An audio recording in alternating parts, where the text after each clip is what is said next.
going back there, brilliantly. So thanks very much, Steve. So now you're going to hear a little bit from me, just a little bit about what has EDICa done overall before we get down to each work stream. I am in the recovery stage of some disgusting upper respiratory infections. So if I start coughing, I promise you I'm not contagious anymore, but if it does bother anybody, I will wear a mask. So I'm Principal Investigator at EDICa. I'm also the Director of the Centre for the Transformation of Work at Heriot-Watt, which is a fairly newly formed research centre looking more widely about how do we make work more inclusive and accessible, and what does work mean in people's lives. Alongside all of that, I'm also the local branch president of UCU, and I'm very committed to the EDI work that we're doing through the union as well. So I have a number of hats on when I do EDI work. Most of you know this, you've probably seen me do some version of this, but I wanted to kind of start off with what is the EDI Caucus. So I said we're funded by UKRI with additional support from British Academy. And what we've aimed to do since our start, so we started January time 2023, I think. Yes, time was blurred a bit. Was to identify an evidence base for inclusive careers across the UK's research and innovation ecosystems. So not just for academics, not just for researchers, but for everybody who's involved in the research process. To identify barriers and remove those barriers experienced by marginalised groups. And it's not just about helping people access a career, it's about helping people thrive in that career as well. We're interdisciplinary, so we have a mixture of social sciences, humanities, and engineers predominantly, and we work across a number of institutions, and not just academic institutions either. So we have the Autonomy Institute who are online today and are chairing one of the online panels. And what we've aimed to do is create national, international communities of practice. So we've done this through stakeholder engagement groups, we're doing this through the flexible fund holders as well. But the key for us really is evidence base. Because as you're probably all aware, there's a growing kind of EDI industry, and often the recommendations that people give are not necessarily evidence-based. And co-design is key to everything that we do. So the proposal was co-designed, the corpus has been co-designed, and we're continuing to code. We're going to do some co-design today about what the future of the caucus is. So it's really led by people with experience of marginalisation and oppression across the research and innovation ecosystem. So you will meet most of these people in one form or another today. This is the senior leadership team of EDICa. So we have Robert MacIntosh over here. We've got James Richards over here as Workstream lead. Jemina is the deputy PI and also the EDI lead. Catherine is our engagement lead. Clay McGill is our neurodiversity champion, and he hopefully will be around at some point today. We've got Lizzie at the back, who's project manager. Most of you will have heard from either Lizzie or Fenella multiple times, probably over your interaction with the caucus. And we've got Freddie. I saw Freddie a minute ago. There's Freddie, who's our finance manager, but has also been helping with organising today. And then we've got Fenella at the back as well. Today, I think, is also a way of us saying thank you to everybody for their support of the caucus over the last 3 years.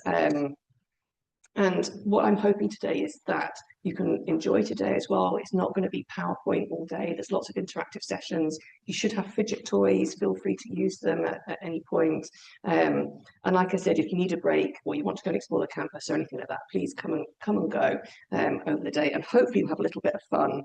And hopefully as many of you as possible get to experience the virtual reality. So I wanted to also note our postdoctoral research associates, who we would also not be here without today. So we've got Kiara outside, okay, helping people come in, Joss, Dong, Siddhartha, and Steffi. And we've also been joined by Beth today, who has an incredible story. Beth joined us as an intern in 2023 and is still with us. We've not let Beth go.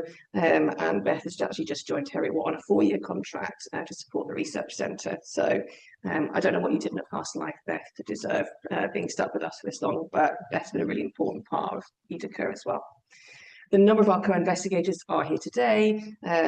So we've got Nima, Nima's over here.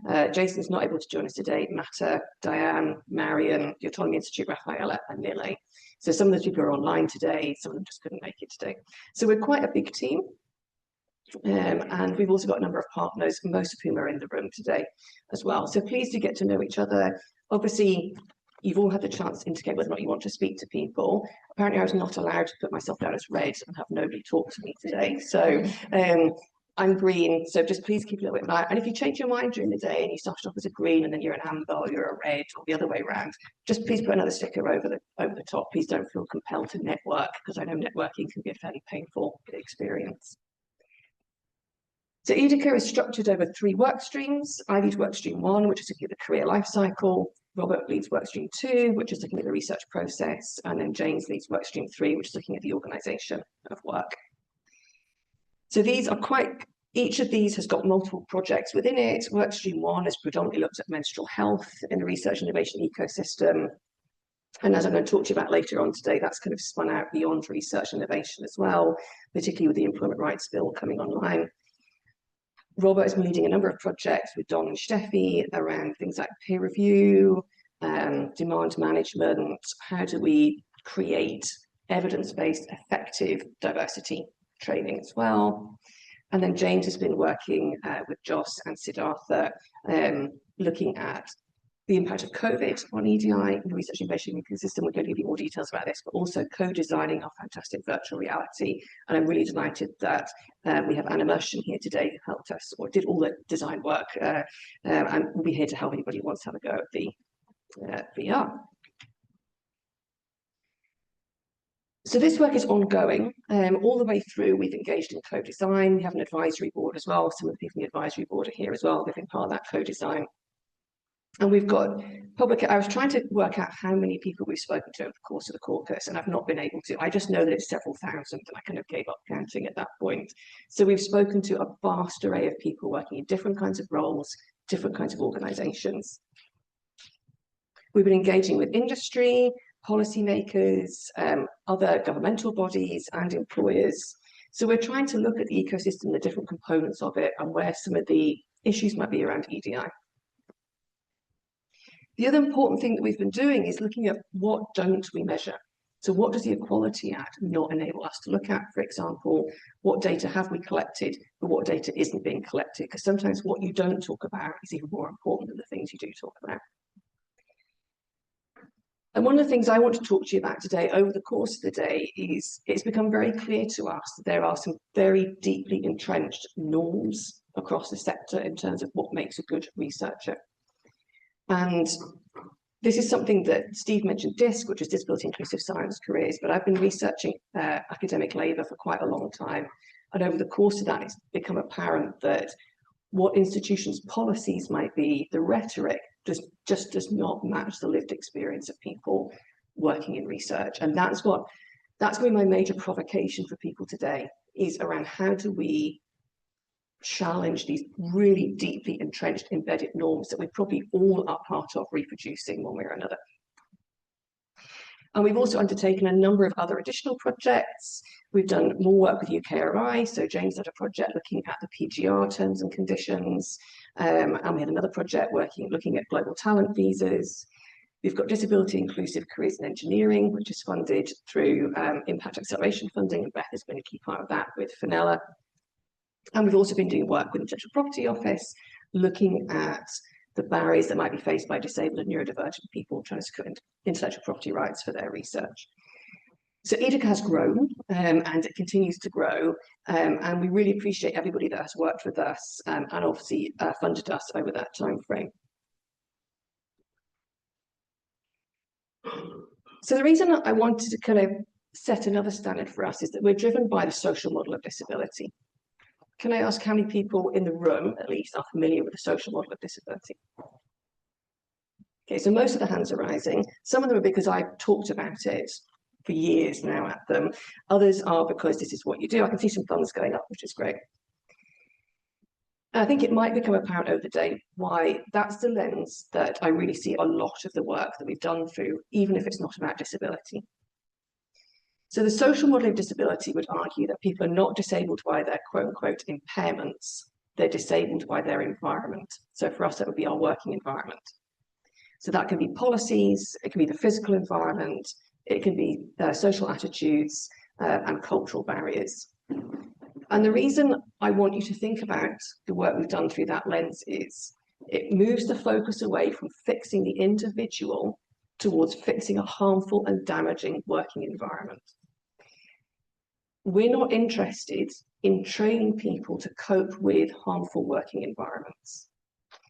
And unfortunately, that is some well-being, for example, is an agenda we see across a range of employers. Quite often the well-being agenda is, we're going to treat you really badly, but here's some mindfulness exercises on how to cope with that. And we might offer you some yoga in the car park at lunchtime. By using the social model of disability for everything, we're taking the focus away from the harmed person towards the harmful environment that is causing them harm. So even if we're not looking at disability, so you're not disabled if you get periods, but you might face disabling barriers if you menstruate in a working environment that's designed by and for people who do not menstruate.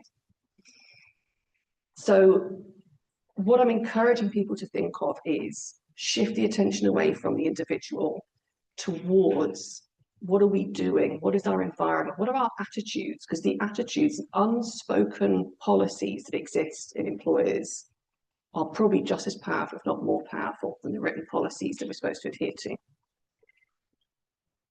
So this is the ideal researcher. This probably isn't everything. And I used to try and say everything without taking a breath, and I can't do it anymore, and I certainly can't do it today. This is not in policy. It's not written down, but it is what guides people's experiences of working as a researcher. And obviously some of this might be more discipline specific, some of it is less discipline specific, but these pressures are increasing. As we see increasing financial pressure on the sector, the pressure to meet all of these norms is increasing as well. So I'm not going to go through all of these, but this is something that I have put together over about 8 or 9 years interviewing academics and researchers and people working in professional services roles about what makes the ideal researcher. No one is this. There is not one human being that is this, but it's a guiding norm. It acts as a way of controlling who is included and who is excluded. The closer you can be to this, the more likely you are to be successful. So it does not need to use a toilet. That's up there because so many participants have said to me things like they were taking their students on a field trip, someone else booked a coach without a toilet, but it was a 3-hour journey to get to the place. Or another thing that I've heard is like a kind of competition for how long can you go without going to the toilet, which is not that. We've also been told that another thing that people do is how long can they go without washing, which I also find quite unpleasant. I guess if you all smell, then it probably doesn't matter that much. But these are the kind of norms that people have to adhere to. And if you don't, then you're seen as other in the system. Right. Falling behind on my slides, so if you just look at a second.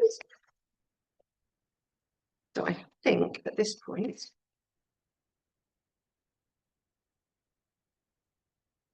we now move on to, it says here we move on to Steve McLaughlin, but he's been and gone. So we now move on to the first panel, which is me, James and Robert.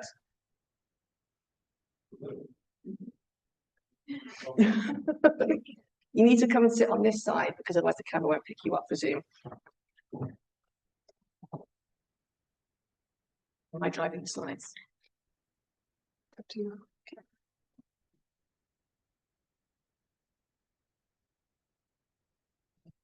Okay. Right. Are we ready to move on? Yep.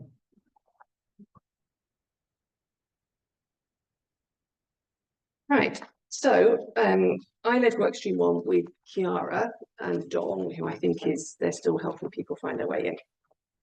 And we were looking at the career life cycle.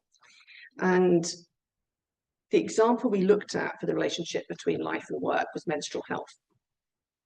And what we were interested in is what is the relationship between working as a researcher and managing menstrual health? So more widely than menopause, because a lot of employers were focusing on menopause at the time, but also looking at what's the lived reality between being an embodied researcher, so having a body that becomes visible, in the research and innovation ecosystem, but also about very different working environments. So getting your period working in an office is very different from getting your period working in the Amazon, for example, or in the North Pole or on an oil rig. And this has sort of turned out to be really timely because the Employment Rights Bill was coming through with, as you probably know, employers of over 250 people will have to have a menopause action plan. And we've actually been involved in taking the evidence from EDICa to help try and inform these menopause action plans. So what we've been doing is we undertook a lot of interviews. Nima helps a lot with the data collection with that, and Joss, I think, is nipping in and out as well. And also interviews with deaf researchers, and we think it's probably the first study looking at deaf women's experience of menstruation in the workplace. So what we really wanted to do was look at this from the point of view of people with lived experience from different perspectives, so making sure we had a diverse sample, including neurodivergent women. And we used that to co-design interventions across a range of research sites. Some of you are here today. I won't name you because you might want to be confidential, but some of you are here today.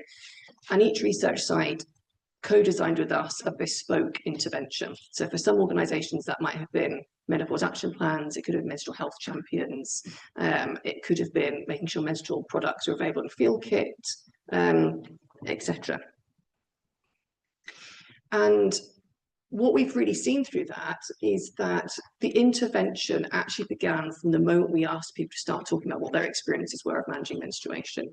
So Chiara, who's now joined us at the back of the room, designed a survey which I think took off more than we were expecting it to in organisations. So within about a week and a half, we had 800 responses or something like that in one organisation. So because people had never been asked about their periods before, and what people were saying was just doing the survey, they then felt they could go back to their manager and say, actually, this is a problem that I didn't know was something I could talk about. Now, that's quite a provocation to intervention research, because intervention research normally would argue that research in the field is really organised and neat, and interventions start on the day you say, right, today's the day we start the intervention.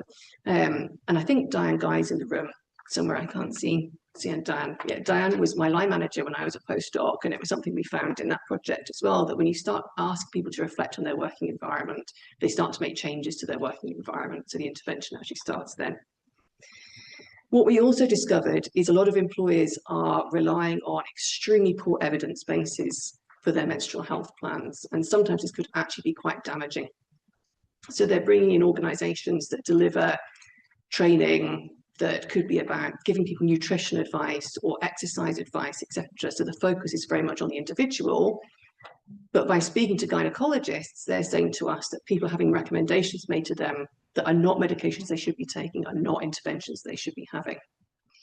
So employers are starting to notice this, and it was a key, I suppose, recruiter for us to say this will be evidence-based and it will be tailored to your organisation and the needs that you have and the specific needs of the researchers that you've got. But what we would also argue is it needs to be part of a wider discussion about the embodied work of being a researcher. So, we're talking about women's health. We need to see that in the context of significant cuts to women's health during the pandemic, very little research into women's health. So it needs to be seen as kind of wider of a part of the ecosystem. But it also opens up discussions for men to talk about the role that their body may have in their jobs. It opens up opportunities for people to talk about things like continence issues that they may not have been able to do before.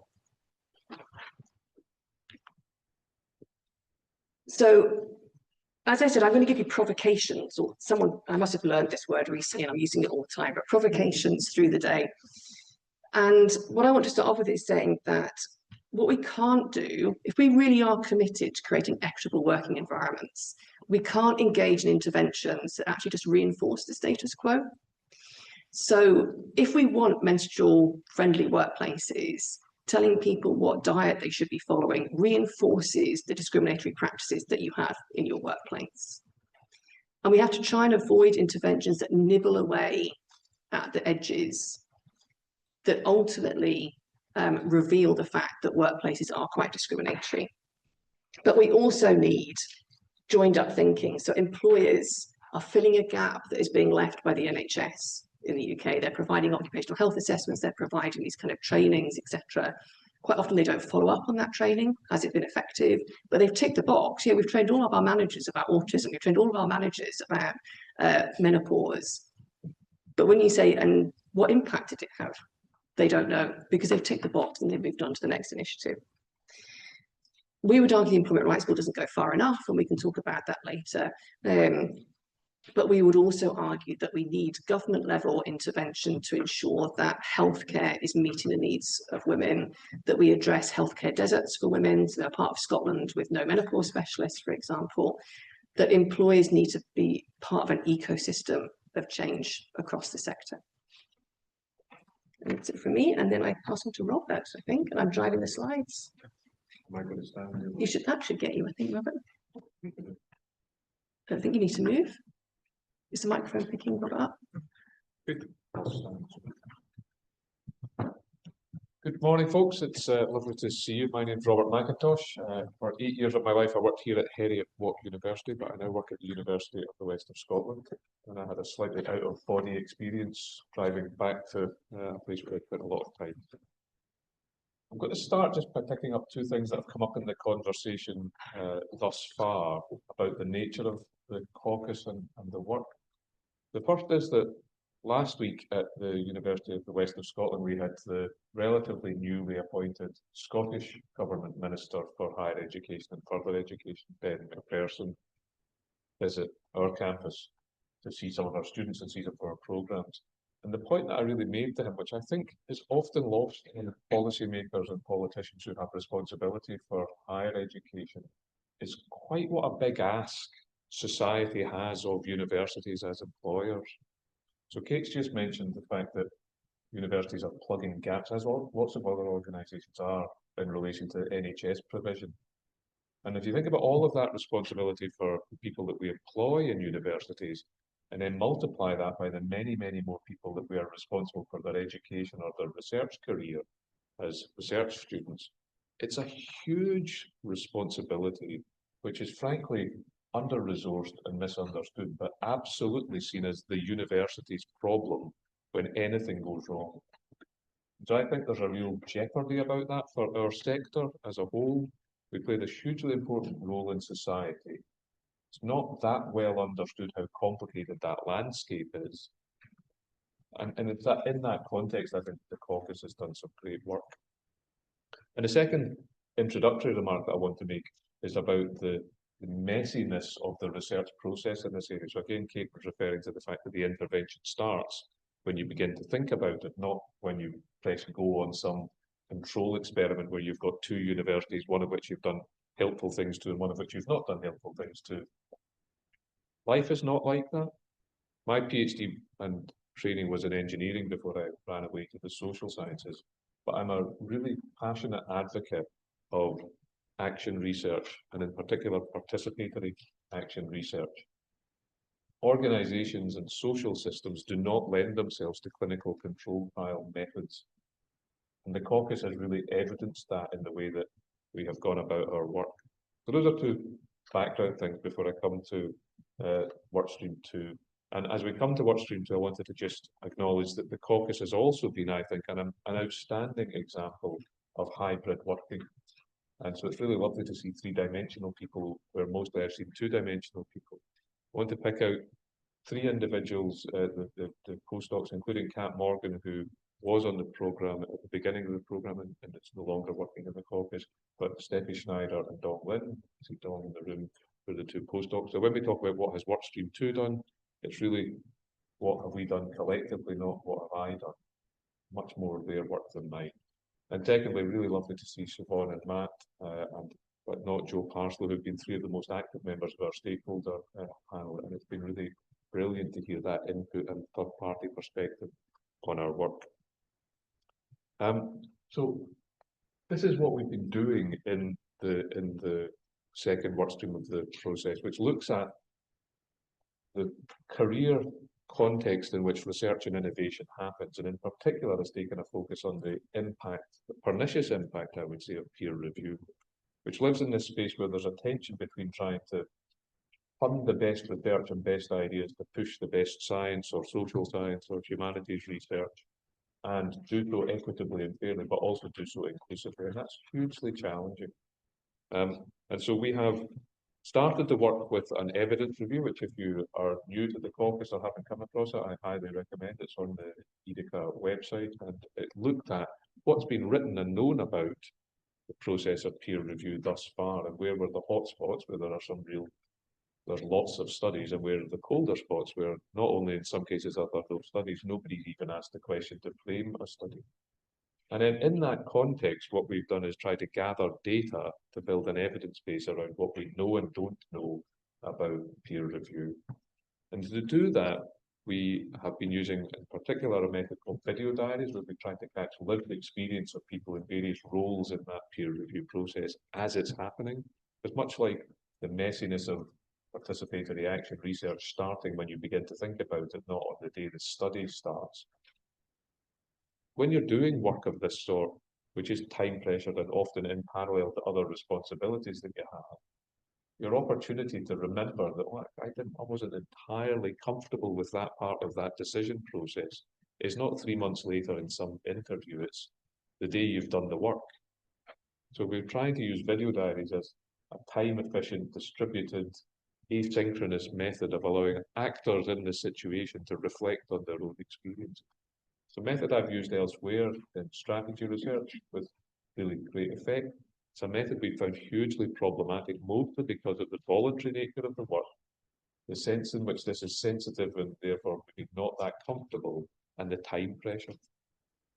But what we've done is gather data from each stage of the research funding cycle, from talking to people who are commissioning research, so funders as they think about what is it that we actually want to do here, to the administrative teams that then support that research and begin to configure the bid or the call, or to the people who are appointed as panel chairs, and that's a responsibility I've had a few times in the last few years.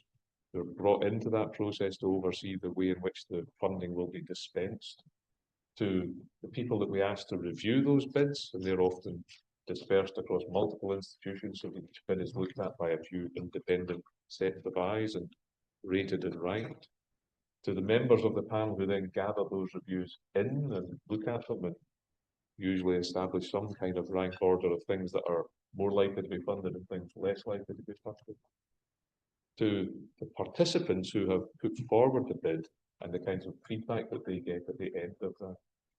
And what I would say about our conclusions as we look across those areas is that we are developing guidelines in 4 areas, as you can see on the screen, based on the insights that we have gathered about how to do this difficult, sensitive, actually largely hidden from view work better. So we're looking at work in the space of peer review of funding.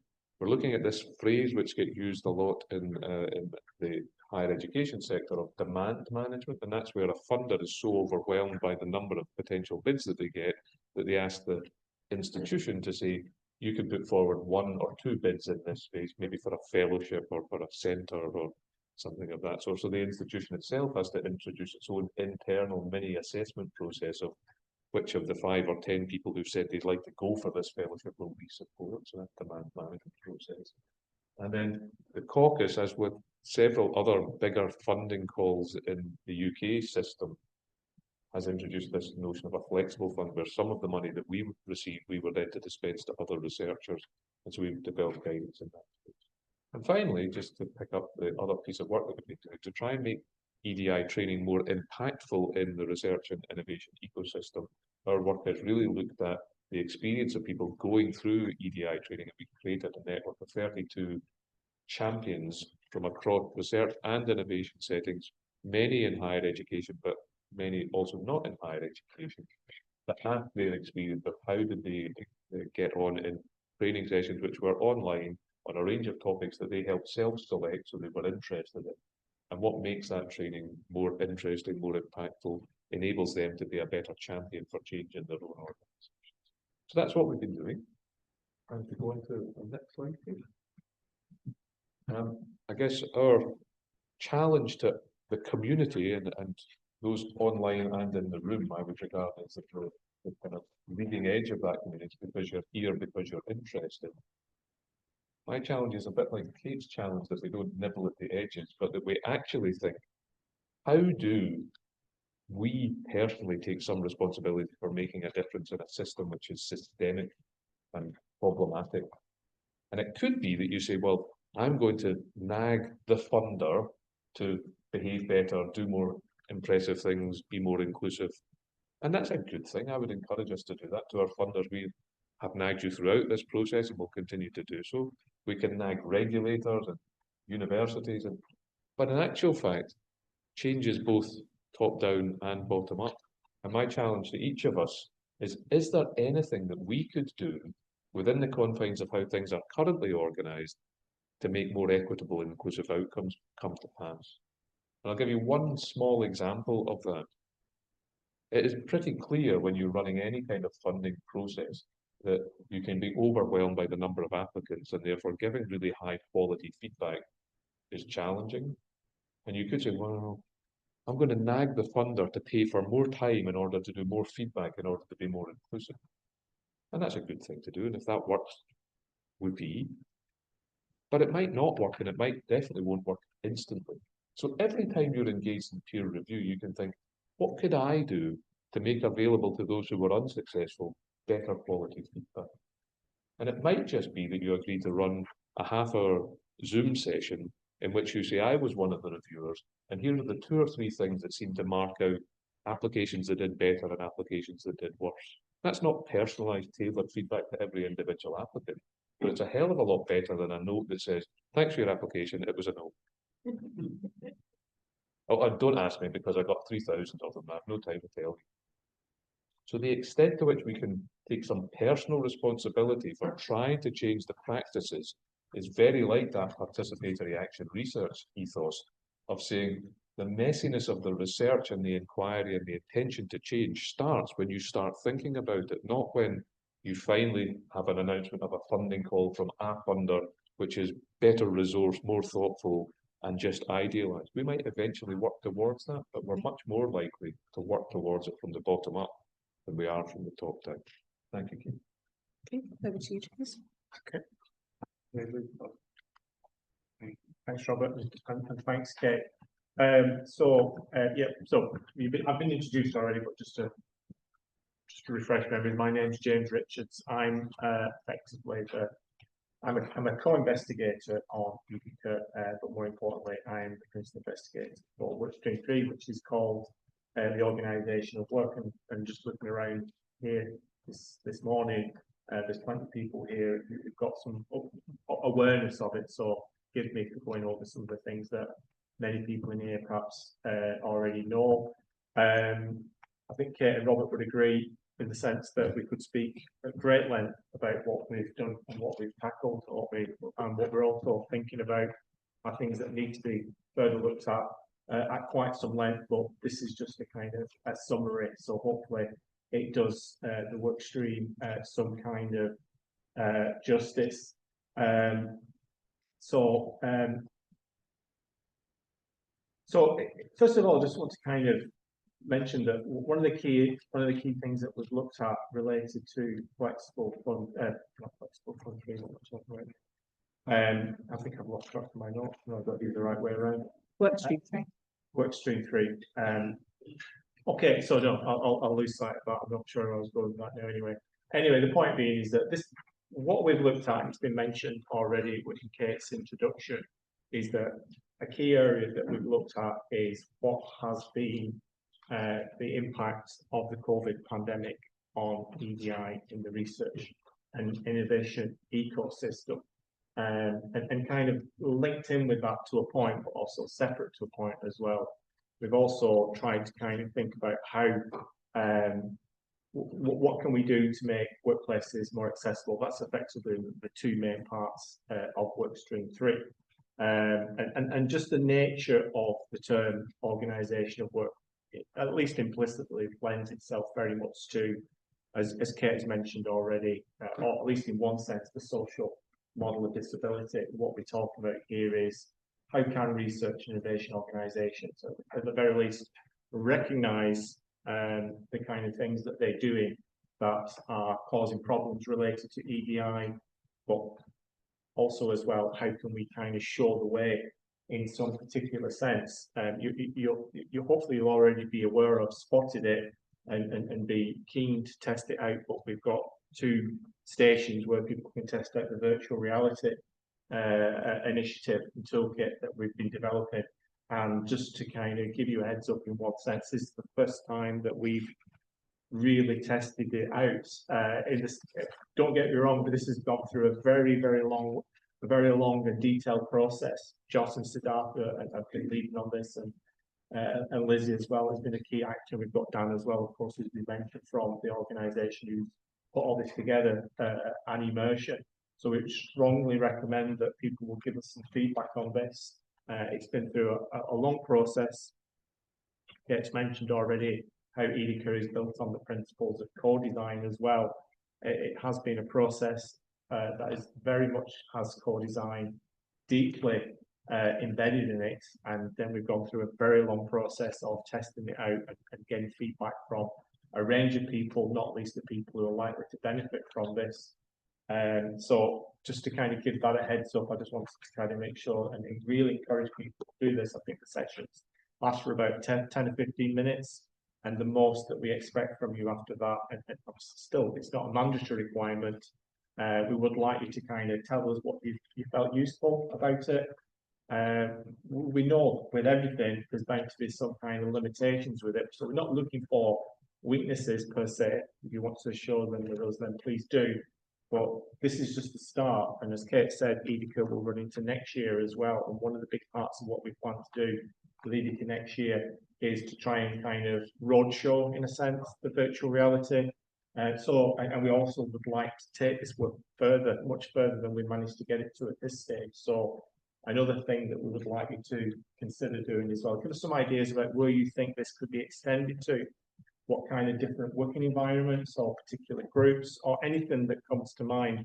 All information that you provide will be, greatly appreciated. So, and I think there's a range of post-it notes to kind of do that. So if you think of something an hour after you've looked at it and you want to go back in, just fill in a note and stick it on the wall where this is all being organised from. So, I mean, a key issue really relates to what we've been looking at, and this is not exclusive to Workstream 3 by any means at all, is that I think we all know that this is a critical time for EDI. In one sense, the pandemic seems 5 minutes ago, but it was more than 5 years ago when it started, and I think it's reasonable to say there was an air of optimism at the time, in one sense, related to EDI. Working from home doesn't cure everything related to EDI, but it's certainly a substantial movement in the right direction. And I think a lot of people consider that to be a kind of a major lost opportunity. And now, 5 years on, we've obviously got an administration at the other side of the Atlantic, and we've got plenty of people discussing here that. So EDI is very much under pressure, and I think what our task in many ways is intensified, in the sense that there's never been more of a time to really make sure that what we do and what we find gets shared widely. So your input and your part of this, in one sense, of course, is to kind of help get that message out there.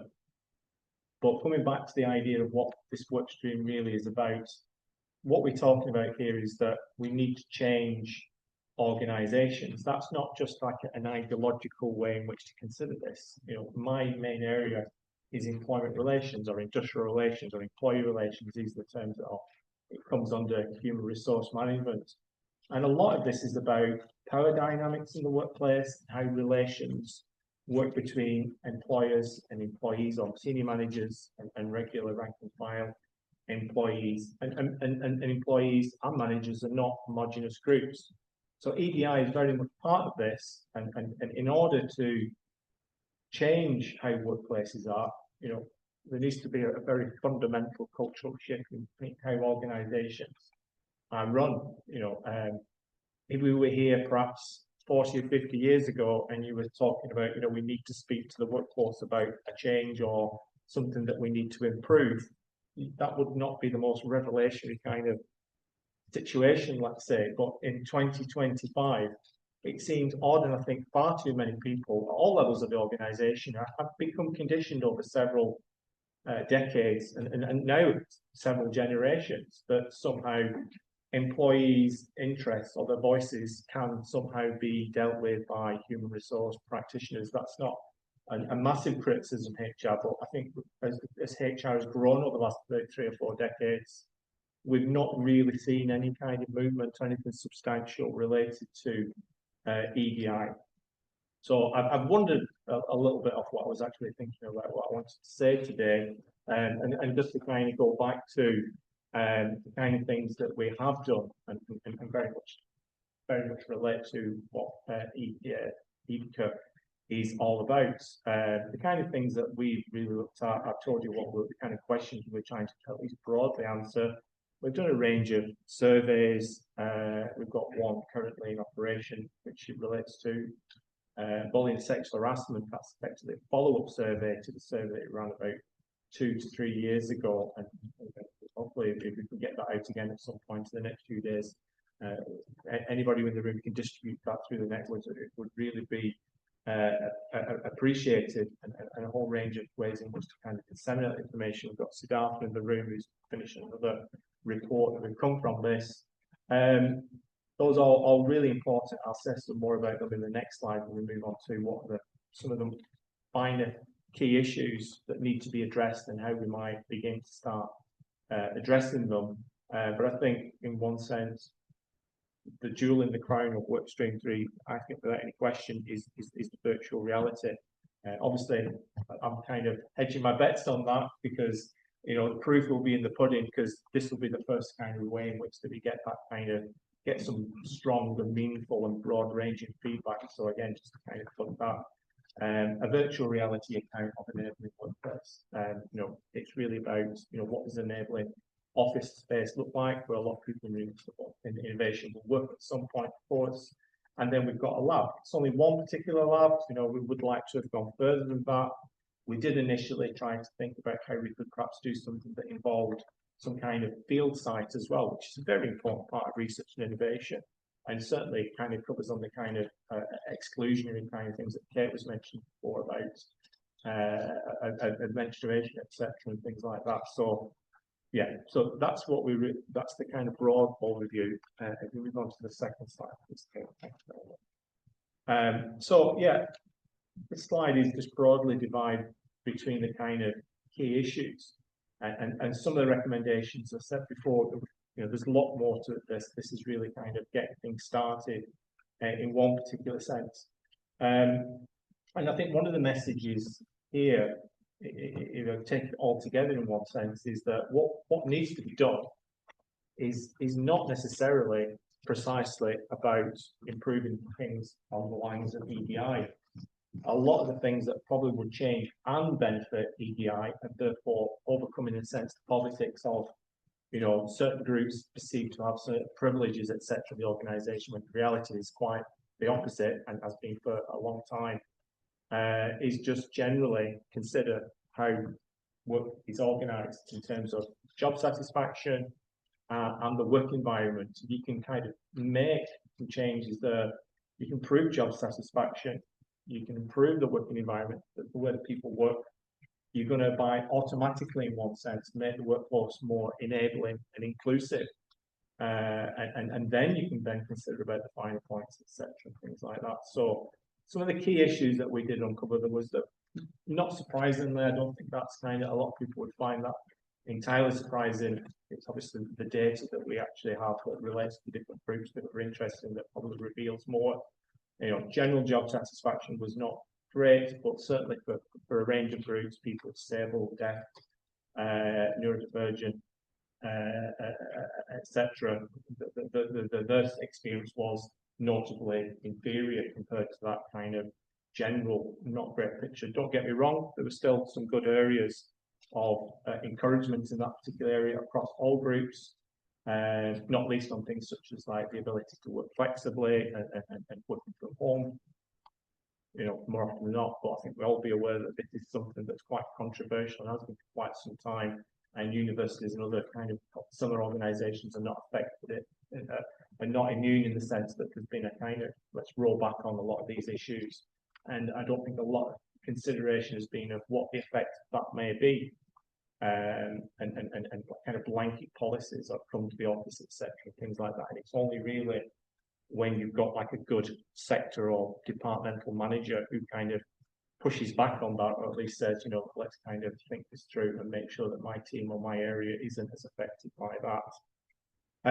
So other things that kind of came up as well were just kind of common dissatisfaction with EDI initiatives. Again, nothing particularly surprising there. But again, reflecting this idea that, you know, the pandemic, which was a disaster, of course, for many people, a lot of vulnerable people, was a revolution in one sense in terms of what employers were willing to do. And it's quite evident that employees could, if they wanted to or were compelled to.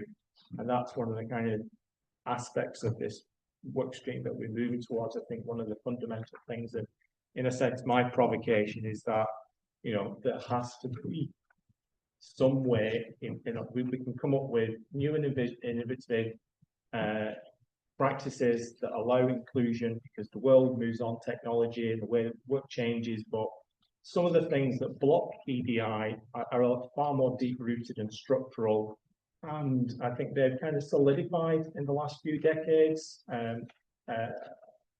Concentrations of power, influence and decision-making, and a kind of retraction from kind of more traditional forms of industrial relations, which were by no means ideal, don't get me wrong, but the notion that you are compelled, or that it's the norm, to speak to your staff about change, speak to staff about new policies, practices, etc. And most of all, you listen to them when they've got grievances or they've got issues that, you know, are not being addressed by the organisation. The chances are, if they were listened to meaningfully, they would be able to, some change could be enacted. So clearly that's become more fragmented and nuanced over the last few decades. We're not just talking about people about terms and conditions of employment and pay, which remain critical, of course. We've had a long period of downward pressure on pay particularly in the university education sector.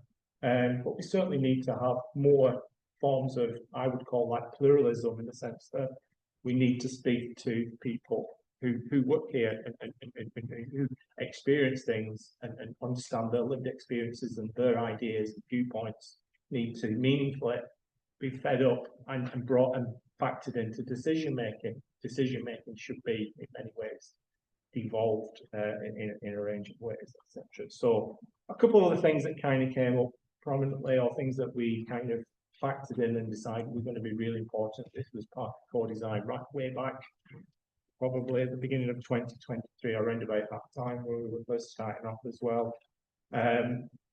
Trying to hear about, you know, I think it was parents at the time anyway, anecdotally at the very least, that, you know, that the NHS and current provision is being under stress for quite some time in the UK.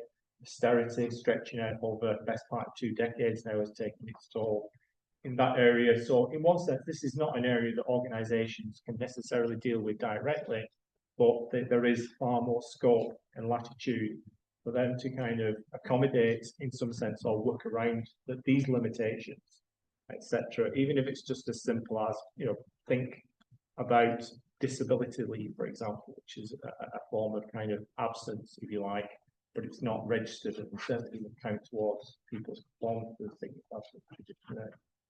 probably has. And just kind of finishing with the 4th point in one particular sense about bullying and sexual harassment. When we were kind of co-designing this research, a lot of people seem to be thinking that bullying and sexual harassment had gone up during the pandemic, and that was a kind of something we wanted to explore, not necessarily test in a, you know, like a traditional kind of hypothesis, kind of positivist way in which to do research. Just wanted to really explore it, and we've also further explored that related to interviews, focus groups, and there's a qualitative angle to the survey. But one of the things that we did find, and something that's one of the reasons why we're repeating the bullying and sexual harassment survey, is that once we came out of the lockdowns, if you like, from around about 2022 onwards, bullying and sexual harassment began to rise, and there seems to be no real particularly direct explanation for why that may be. But whatever the case may be, it does fits in with the broader narrative and reality that many organisations have just lost the focus on EDI coming out of the pandemic, focused on strategic imperatives. EDI has always struggled to get a seat at the table, and it struggled to, even more so since then, and just generally a lack of tactics and practices within organisations that really can tackle these things. So just to kind of end with some of the kind of recommendations, and again, these are quite broad ranging, and I've kind of touched on them already to a certain extent, so I won't labour the point. I have done in a range of ways so far. I'm advocating for a stakeholder approach. What I mean by that in old language of industrial employment relations is organisations becoming more pluralistic, power structures being more devolved, sharing of power. Sometimes the old adage used to be 30, 40 years ago that in order to maintain power, you should share power in some particular sense. So we're talking about sharing power, which in some sense is quite an abstract thing, but in a very simple way, certainly related to EDI, is speak to the people. If you're developing a policy on neurodiversity, speak to people in your organisation, or speak to people who represent such people and ask them their opinions when you're designing a lab, designing a building, anything that you're doing in terms of new in your organisation, rather than getting that, assuming it, or worst of all, in one sense, as Kate's kind of touched on already, is that assume that the best way in which to deal with these is to try and find some way in which to change the individual in that process. Help people co-design to a certain extent the buildings, the labs, etc. That we use, and I think it's Catherine who's done a lot of research in this area here in the next session. And it was something that Catherine said. I suspect it wasn't Catherine's actual research that revealed that maybe it wasn't.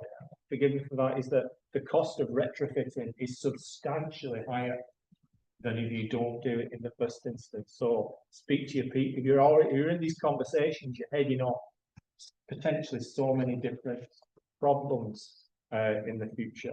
So I'll just finish by saying, enabling workplaces requires some kind of cooperation, and I think this very much kind of like an old way in which to think about how workplaces probably worked a lot more commonly going back several decades.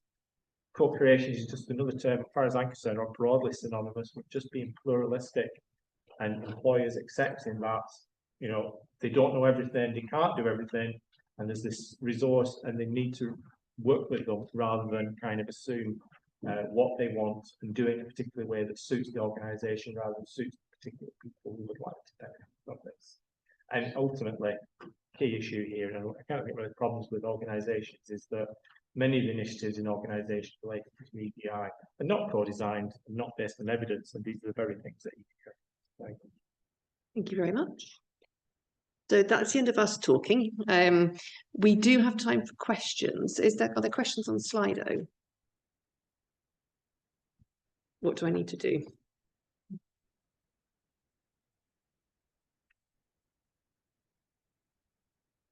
Right. Okay. Ooh, interesting first question.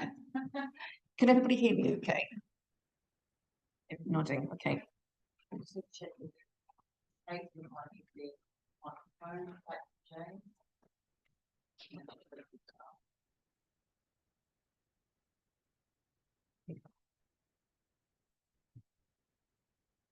Okay. Right, so first question.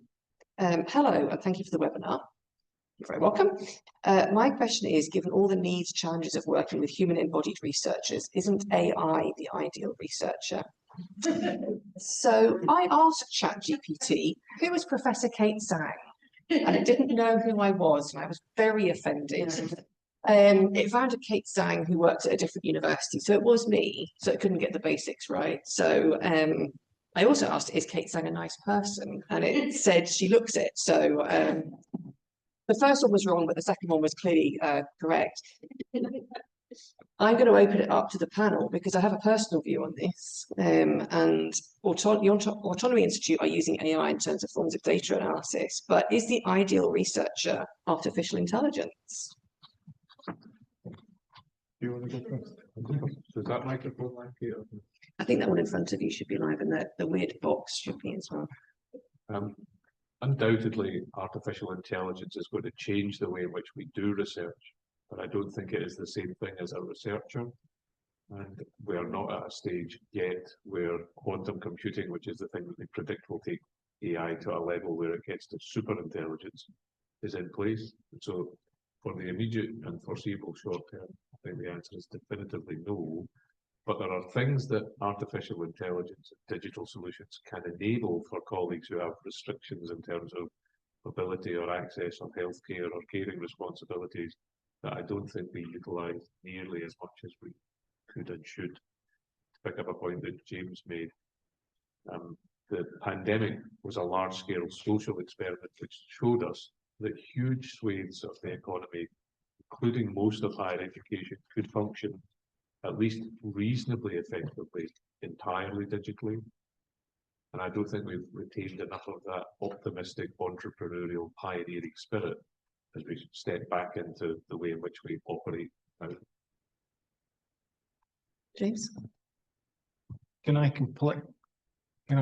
say that I'm completely ignorant in lots of ways related to AI. I am, let's say, behind the curve in terms of incorporating that into my own personal day-to-day life, not just working life. So I'm not sure how I could comment on it in that particular sense, but answering the question, but in a different way, maybe one way in which to think of is that perhaps the person who's had the time to explore AI and to train and to, have that extra time over the last few years, and certainly of late, to get an idea of how it can help and shape, and no doubt it will be able to do that in some sense. That would be another thing to add to your very good depiction of what the AI work is. Somebody's got the time and inclination, because I think many of us, no doubt, probably everybody is time poor, idea rich, let's say. It's a question of, having the opportunity to really explore that. I suspect I probably just avoided it, but yeah, I don't know if that helps, but I would say that's a big aspect of it. Okay. So then another question is, can people use the ideal researcher image with acknowledgement? Yes, you may. So there we go. And then the next question is for you, James. So thinking about the VR Roadshow, are there any particular groups that you want to engage with this? Who needs to experience it to help you achieve your wider aims? So before we get to that, I just wanted to say, if you want to try the VR, but you don't fancy wearing the headset because it's going to make you feel a bit pukey, because it can have that effect on some people, we're going to cast it as well, so you can sit and watch someone else on the headset. So James, who are we looking to roadshow the VR with? Okay, I think the simple answer follows very much on what I was kind of just saying in the previous slides about the idea that in order to really shift things or begin to shift things up is to consider some kind of stakeholder and pluralist approach. So everybody who has got some kind of input into how organisations and workplaces are designed should test this out. Or so clearly people who would benefit from EDI initiatives would be in there, of course, but we would also want people who perhaps have the privilege of commissioning and designing and organising the process around, refurbishing and building new offices or new workplaces. And I think we also had our Steve McLaughlin, our guest introductory representative from Heriot-Watt today.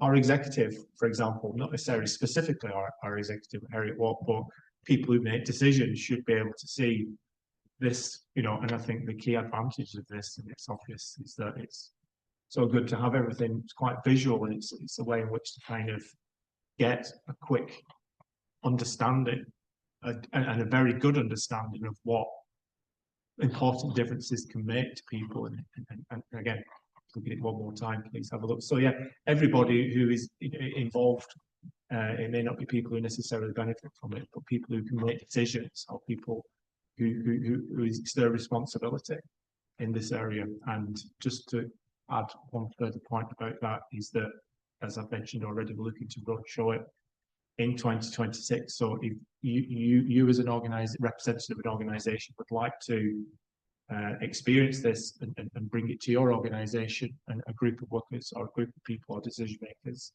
you would like to see, then please get in touch with EDICa after today, and we'll do what we can. We'd love to show it and any ideas who would benefit from seeing it as well. We love a road trip, so if you want us to come somewhere nice as well, that's always better. Yes. But no, we've got a budget to come and bring the headsets to you to show it to you. So I'm going to aim to finish at 10 past to give us 5 minutes between the sessions to allow people to move around and maybe have a comfort break. So if we don't get to the questions all now, we're keeping record of them, and we can come back to them later. And there is something in the chat on Zoom saying that Slido's not working for everybody, so please, oh, there we go, it's working, great. So many EDI researchers are burnt out. How do we change this in the immediate time frame? And the reason I wanted to ask this one is because I think it relates to a bit of what Robert was talking about, that I think one of the things that we see is when an institution is struggling or in a crisis mode, the first thing it gets rid of is EDI. And so we had a number of equity champions whose job roles changed, for example, or they'd had redundancies and so their workload had increased, and then the equity champion training became harder for them to justify prioritising their time for. And that's before you get on to the fact that probably most of us that do this kind of research come from the groups of people that we are trying to change the world for, but certainly the world of work. And yes, people do get burnt out. And how do we change this in the immediate time frame? I mean, this is probably Robert and I might have different views on this. I would say that trade unions are really important to this. We have to work collectively. Individuals cannot change the system. I think we have to push back on employers who will say announce a big redundancy program and then give people a time management training session to go to, or some mindfulness training. I think there is also something about these communities of practice, and one thing I noticed with the flexible fund holders and the equity champions is they were offering mutual aid to each other, whether it's sharing of resources, a listening ear. So we have to work collectively, but none of us can do this on our own. We shouldn't be doing it on our own. So my view on that is we have to look after each other. And if you need to take a break from EDI for a while, it's okay. You're not letting anybody down if you look after yourself. You cannot do any of this if you're not well and you're not able to look after yourself. If you need to take time off sick from work, then you need to take time off sick from work and don't use it to write a journal paper or a grant application. If you need to take your annual leave, take your annual leave. It's not a gift from the employer, it's because they need you to take it. So that's it's not a straightforward answer, but don't be an island, I suppose, and reach out to people for help. And we quite often get emails from people just asking us for help, and we do the best that we can. But it might be about referring people to other resources. Recognise that we're not the only experts. There are people working in charities, etc., that can offer help, support groups. The learned societies can do quite a bit, professional bodies can do quite a bit. So I'm going to take the privilege of being chair to say that I'm going to stop the questions now, but although we're going to wipe Slido, we're going to look at the questions before they go, just to give people about 5 minutes to move around the room a little bit and get the next panel going. So before we go on to that, I just wanted to say thank you to everybody, everybody online as well, and to all of our speakers so far. So we've got 5 minutes before the next session starts. Okay, thank you very much.